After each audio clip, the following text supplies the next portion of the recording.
episode of Taste of 1914 here at Doon Heritage Village.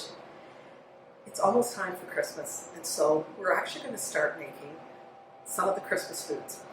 This one is Christmas plum pudding. This recipe comes from Smiley's Cookbook and Household Guide from 1896.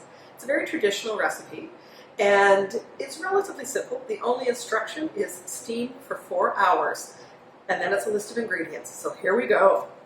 We need a cup of milk, a cup of molasses, a cup of raisins, a cup of currants, half a cup of lemon peel, and half a cup of citron peel. I put them in the cup together. 1 cup of brown sugar, a teaspoon of salt, a teaspoon of baking soda, 2 teaspoons of cream of tartar, and spices. So I'm using ginger, nutmeg, cinnamon, and cloves. You'll also need 3 eggs, 3 cups of flour, and suet, plus something to put your pudding in to steam it or boil it. So let's first talk about the suet.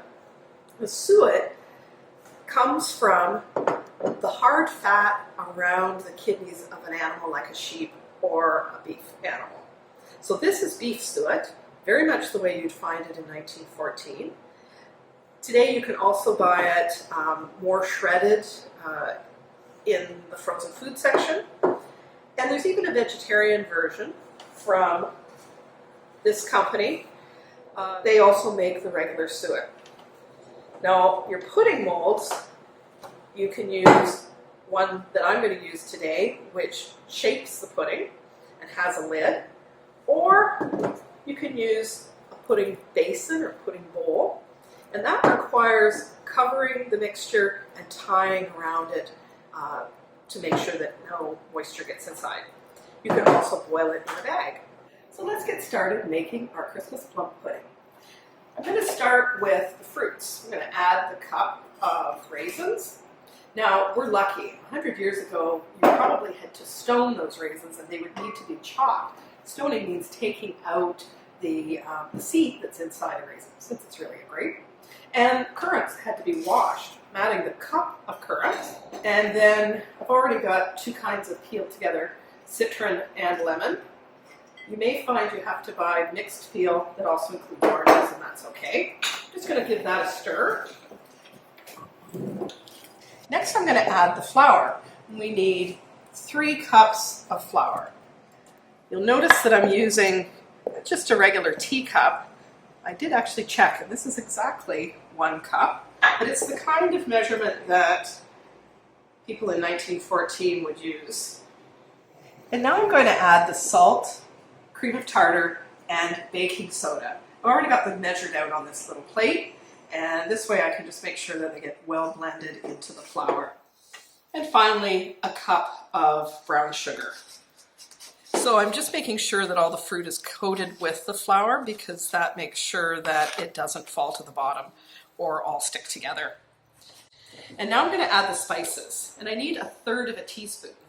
I'm just going to use the regular teaspoon. I've already pre-measured the 4 spices that I mentioned, and I'm just going to put them in and mix. So I've set aside the dry ingredients, and I'm going to work with the wet ingredients. We need 3 eggs, and we'll just beat those up well. And now I'm going to add a cup of molasses. I've pre-measured.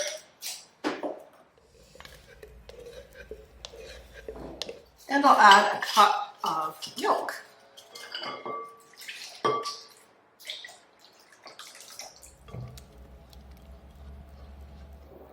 So now I'm going to add a cup of suet to the dry mixture. Suet is difficult to substitute because it helps with the texture of the pudding. You could try very, very cold shortening, but the effect in the end is not quite the same.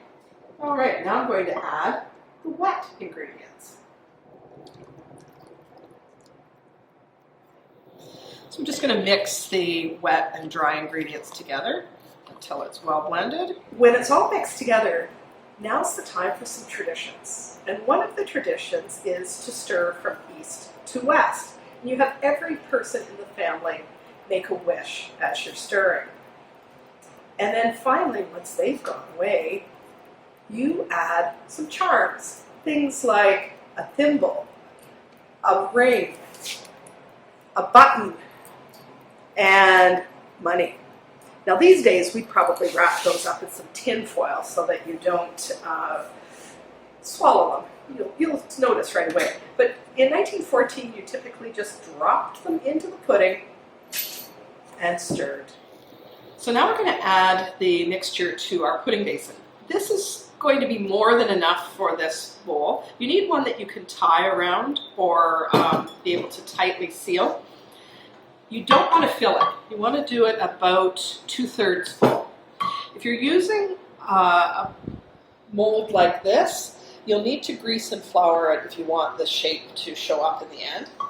Since there's lots of mixture, this mixture actually will fill this size container. So I'm going to steam this one and a smaller version of this pudding. So now we're going to tie on a parchment cover. This is the historic way. You could also use tin foil if you'd like. And you might want to have some help in the kitchen with this. And so you get it all tied off, nice and tight, and you can again cover with foil. Before it goes into your steamer, which we'll look at next. So now we're going to steam the pudding. We've got it in our pudding basin, or in our mold, or in the bag, and it needs to go into water. So there's a few options. You could use a double boiler or a colander if it fits in your container, or a simple solution is just a lid, a metal lid, and I'm going to set the bowl on that to raise it above the heat a little bit, and then pour in water around it, put the lid on.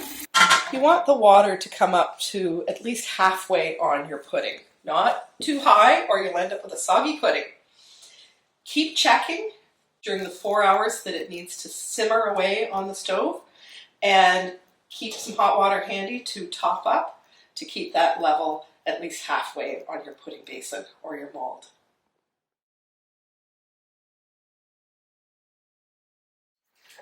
When your pudding has cooled, then set it away until the big day when you'll need to steam it again, but just enough to reheat it. You'll need to unmold your pudding at some point just to make sure that it comes out of your basin or your mold easily. So do that while it's still a little bit warm, and you might end up with something that looks like this, either a molded one or a basin, pudding basin pudding. Watch for how to flame your pudding and how to make a sauce to serve with your pudding in a few weeks. See you next time. Thanks for watching.